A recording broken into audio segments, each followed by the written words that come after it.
L'hydrogène, souvent présenté comme le carburant du futur, est une solution prometteuse pour la transition énergétique. Toutefois, son déploiement soulève encore des questions importantes. Alors que son potentiel énergétique est indéniable, il est associé à des défis de sécurité qui constituent une des clés du développement de la filière hydrogène.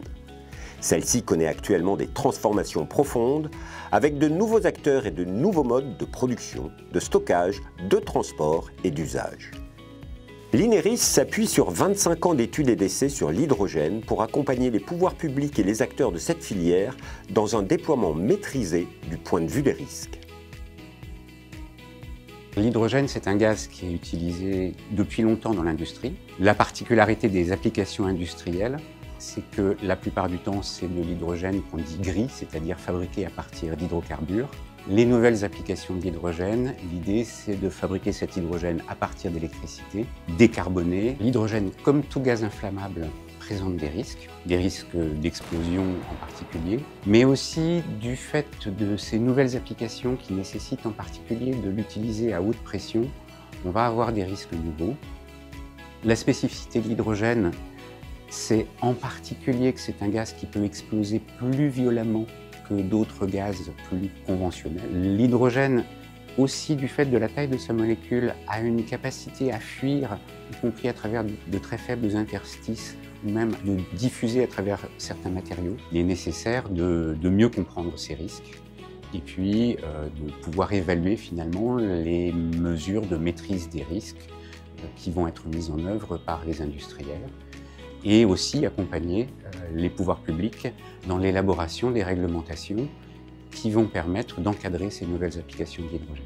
Les 3 briques auxquelles on va s'intéresser, c'est la brique production d'hydrogène, et en particulier production par électrolyse, transport de l'hydrogène par canalisation, mais aussi par camion, où il y a des enjeux de risques spécifiques, et puis l'utilisation de l'hydrogène pour soit produire de l'électricité avec des piles à combustible, soit brûler l'hydrogène dans des systèmes où on brûlait normalement d'autres carburants, par exemple du gaz naturel.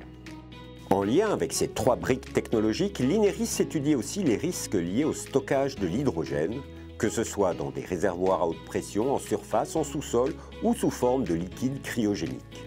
Ça fait plus d'une vingtaine d'années que l'INERIS a investi ce sujet des risques liés à l'hydrogène, y compris à ces nouvelles applications qui finalement se développent depuis une vingtaine d'années. Ce sont des connaissances qui ont été très largement acquises dans le cadre de projets de recherche.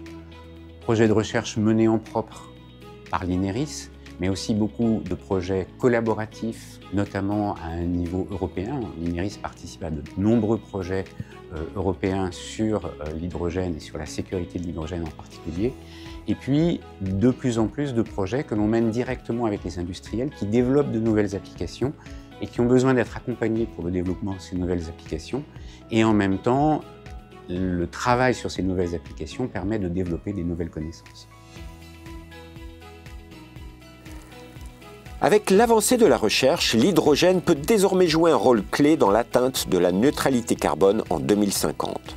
Un pari ambitieux, mais avec des défis technologiques et des enjeux en matière de maîtrise des risques.